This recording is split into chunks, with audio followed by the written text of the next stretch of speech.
Ninguém no escritório sabia o nome dela.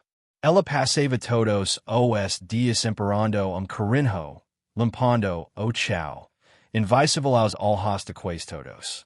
8K, numa manhã comum, o CEO ouviu algo que fez ele parar no meio do segueio. A faccioneira conversava fluentemente em 9 idiomas diferentes. Não era ensaiado. Não era exagerado.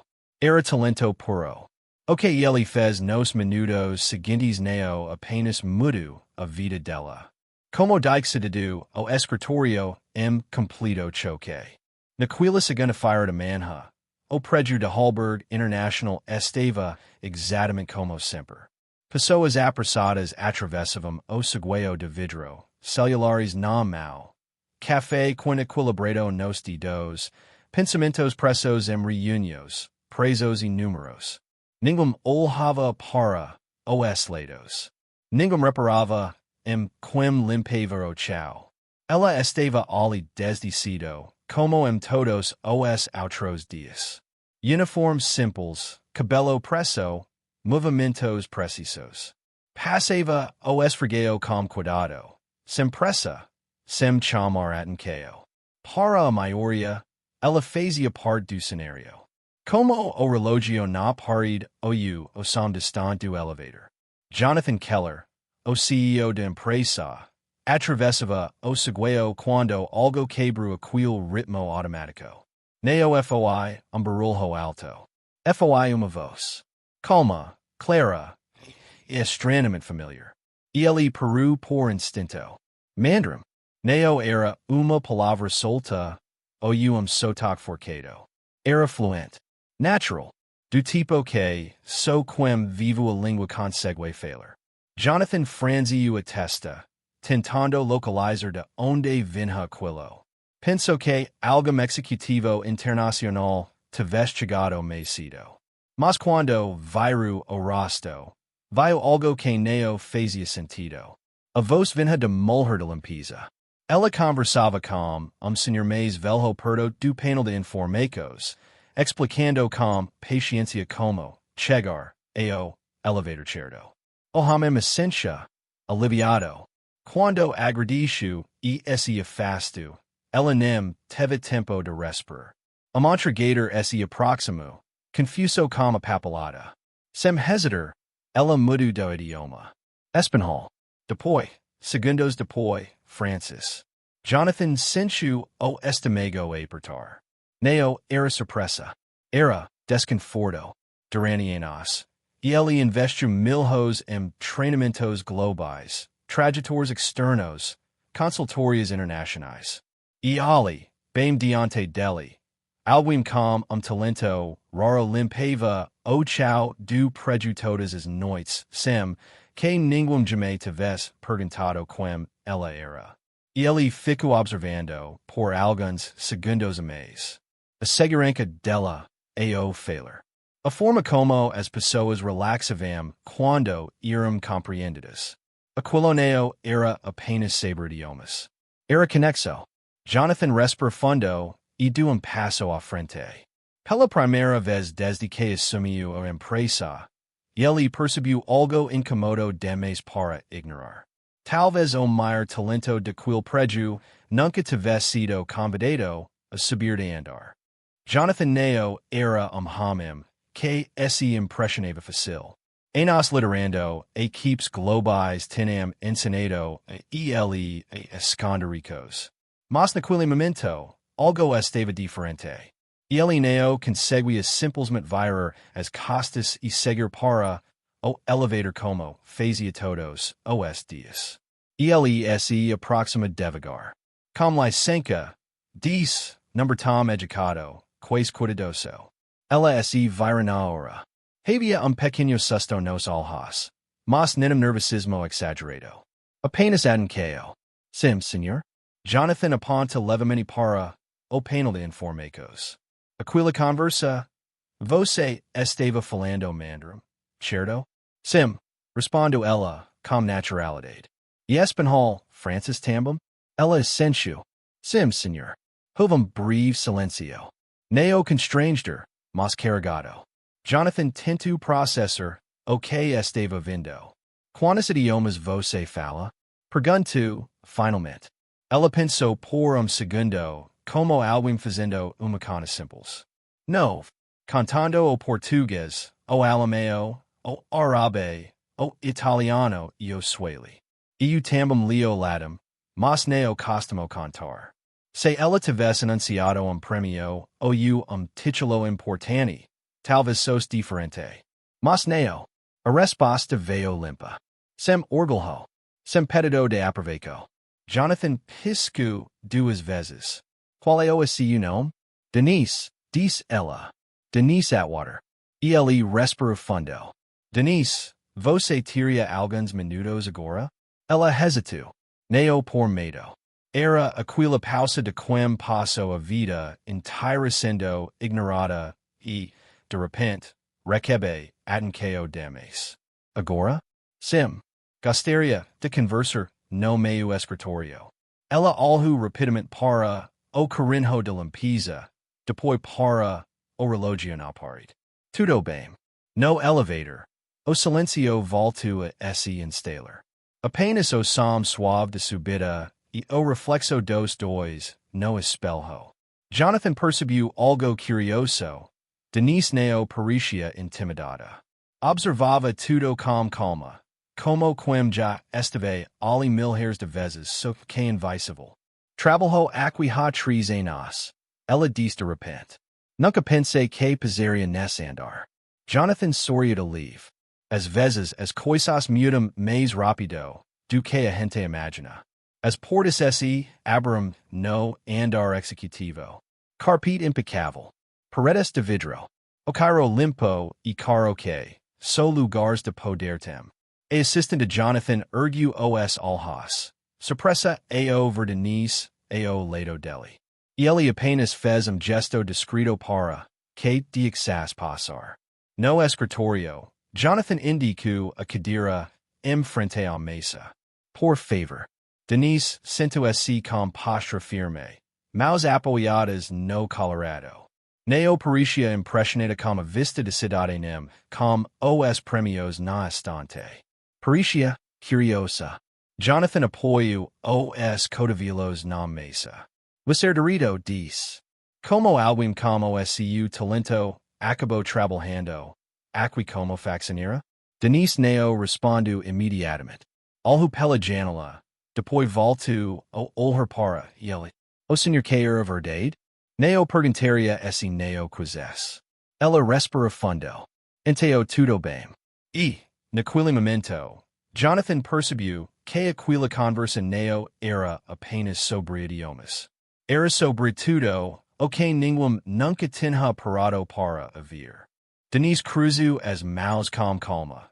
Como se estivesse organizando os pensamentos antes de abrir uma gaveta antigada memória. Nasci Toledo, Ohio, cômico. Filha única. Meu pai era encanador industrial. Minha mãe auxiliar do enfermagem. Nunca tivemos muito, mas educado era coisa séria lá em casa. Jonathan ficou em silêncio, atento. Consegui bolsa integral na universidade. Linguística. Eu amava idiomas. Para mim, aprender uma língua nova era como entrar na cabeça de outra pessoa. Entender como o mundo fazia sentido para ela. Eu estava no meio do mestrado quando minha meado isso. A voz dela não tremeu. Mas havia peso. Voltei para casa para cuidar dela. 6 meses depois, meu pai morreu direm. Tudo desmoronou de uma vez. Ela fez uma pausa curta, suficiente para respirar. Tive uma filha, sozinha. Sem dinheiro. Sem alguém que eficaz. Trabalhei onde deva. Mercado, hospital, turnos temporários. Quando surgiu o trabalho noturno aqui, as CDI. Me permitia buscar minha filha na escola, pagar as contas. Sobreviver.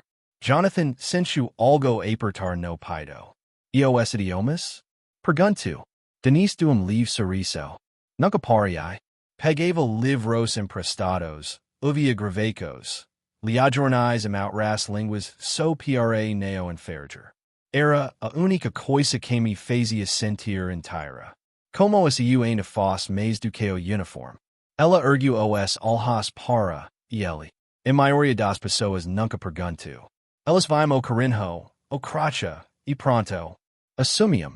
A palavra ficou suspensa no ar. Assumiam. Jonathan se recosta na cadeira. Pela primeira vez muito tempo. Neo sabia exatamente o que dizer. Você já pensou em fazer outra coisa? Arrisco. Denise duda ombros. Pensa sim. Sonhar é mais difícil quando o aluguel vence toda semana. Silêncio. Silêncio denso, desconfortável, mas necessário. Jonathan pegou o bloco de notas e rabiscou algo rapidamente. O que você está escrevendo? Ela perguntou, curiosa. E ele levanta os olhos. Ideas. Naquela tarde, mesmo em reuniões importantes, Jonathan Neo conseguiu tirar Denise de cabeça. A naturalidade com que ela transitava entre culturas. A ausência total de ressentimento. O talento despertado bem de bexo do nariz de todo mundo, inclusive do dele. Às 15h45, ele toma uma decisão impulsiva. Disso o nível de cervico do prédio. O ar ali era diferente. Mais quente. Menos polido. Encontra Denise repondo materiais de limpeza. Posso incomodar mais uma vez? Pergunto. Ela se virou, surpresa. O senhor aqui em bexo? Neo consegue parar de pensar na nossa conversa. Disse ele. Preciso de favor. Ela franziu levemente a testa. Que tipo de favor? Temos uma equipe do escritório de São Paulo que chega mais cedo. O tradutor cancelou. Você consegue ajudar? Ela hesitou apenas segundo. Português? Sim. Consigo. Minutos depois, estavam numa sala de reuniões. Executivos brasileiros pareciam tensos, confusos. Denise entrou. Cumprimenta todos em português fluente. O ambiente mudou instantaneamente. As posturas relaxaram. Sorrisos surgiram. Piadas foram trocadas. Denise Neo apenas traduzia, ela conectava. Jonathan Neo entendia uma palavra, mas entendia o impacto. Quando a reunião terminou, dos executivos se viram para ele. Onde você encontra ela? É a melhor comunicação que tivemos esse ano. Jonathan olhou para Denise, que já organizava as zicras. Aqui mesmo respondeu. No corredor. Ele é alcançou. Você já trabalhou como tradutora profissional? Neo oficialmente. Sou ajudiai pessoas quando precisai. Hospitais, reparticos públicas. Você fez algo extraordinário hoje, disse ele. Denise balancou a cabeça. Neo fiz nada special. So you say o que sei. Jonathan peruda andar por instante. Foi ali que ele entendeu. Talvez o extraordinário nunca tivesse sido o talento dela. Talvez tivesse sido o feito de ninguém nunca ter parado para enxergar. Na manhã seguinte, algo parecia diferente no prédio, mesmo que ninguém soubesse explicar exatamente o que. Denise sentiu isso no instante que passou o cracha pela catraca. Alguns olhares demoravam mais. Sussurros surgiam e morriam nos corredores. Quando chegou a 12 degrees andar, encontrou uma sala simples a sua espera. Uma mesa, uma planta, computador ainda desligado. Na porta, uma plaquinha provisória com seu nome. Denise Atwater. Ela ficou parada por alguns segundos, tentando entender como tinha chegado ali tão rápido. Jonathan Neo demora a aparecer. Quero criar cargo novo, disse, sem rodeios. Alguém que faça ponte entre culturas, idiomas, pessoas. Alguém que evite erros, que custa milhos e relacos quebrados. Denise franziu a testa. O senhor pensou em mim? Pensei em você desde o momento em que te ouvi falar no segueu. Ela respira fundo. as pessoas veo falar. Já esteo falando. Ela cruzo os brecos. Eu neo tenho diploma. Você tem fluência nove idiomas, experiência de vida e uma calma que neo se ensina universidade nenhuma. Houve longo silêncio. Por que eu? Ela perguntou por fim. Jonathan sustenta olhar. Porque está cansado de passar por pessoas brilhantes sem perceber. Ela cito. Mas o prejuneo de tão rápido. Nos dias seguintes, o comentário espelhou. A faccioneira agora estava no andar executivo. Alguns parabenizavam. Outros sorriam por educaco. E alguns questionavam. Number intervalo de almoço, duas funcionárias cachacavam perto de máquina de café. Eu tenho mestrado, e estou esperando promoção há 2 anos. Ela limpava banheiro semana passada. Denise sentia o peso disso ao entrar reuniões. Olhares avaliando. Testes silenciosos. Desconfiança embrulhada educaco. Uma das primeiras reuniões, Victor, chefe de operações internacionais, neo apertu sua mão. Você acha que consegue lidar com contratos de Itália e parceiros de Dubai? Pergunto, seco. Consigo, responde Denise calma. Mira algumas horas. Ela entregou resultados. Eros antigos foram corrigidos. Atrasos resolvidos. Conversas destravadas. Mesmo assim, nem todos estavam convencidos. Na quinta-feira, Denise foi chamada para uma reunião inesperada. Neo com Jonathan. Como conselho. Eleanor Craig estava sentada à mesa, postura rígida, olhar afiado.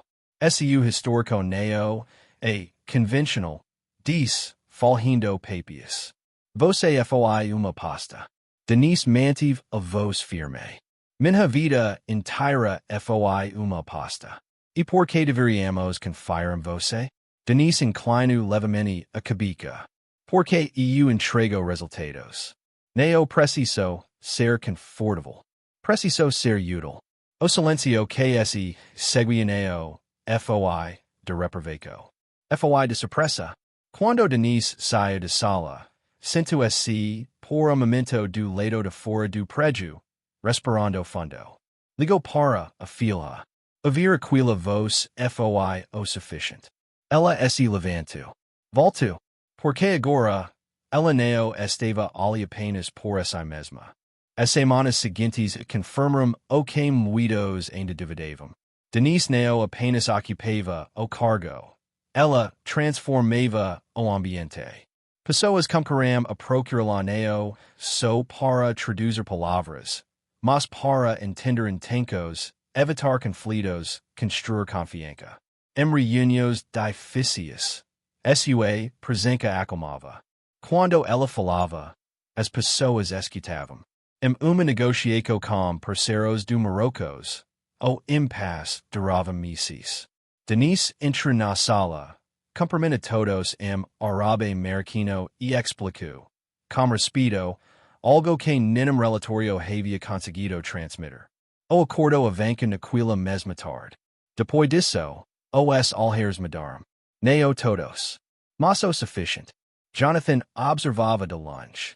Neo com orgulho exagerado, mas com algo mais pesado. Consciência. Quantas Denise Atwater tinham passado por aquele prejuízo nunca serão vistas? Certo dia, ele manda trocar o nome da principal sala de treinamento de empresa. Sem anúncio. Sem discurso. Apenas uma nova placa. Sala Atwater. Quando alguém pergunta quem era, a resposta caiu pelos corredores. Alguém que nos lembra de olhar 2 vezes. Denise encontrou, certamente, bilhete anônimo sobre sua mesa. Eu pensei que seria invisível para sempre. Hoje, fiquei pouco mais de pé por sua causa. Ela fechou os olhos, por instante. Neo coru. Sorriu. Em evento de liderança, semanas depois, convidaram Denise para falar. Ela não contou sua historia como motivaco barata. Fala como alerta. Eu nunca fui apenas uma faxineira, diz. Eu sempre fui capaz. Soneo era vista. O silêncio na sala foi total.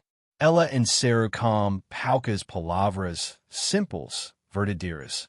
Da próxima vez que você passar por algum sem título, sem cargo, sem voz pergunta se o que está dizendo de enxergar.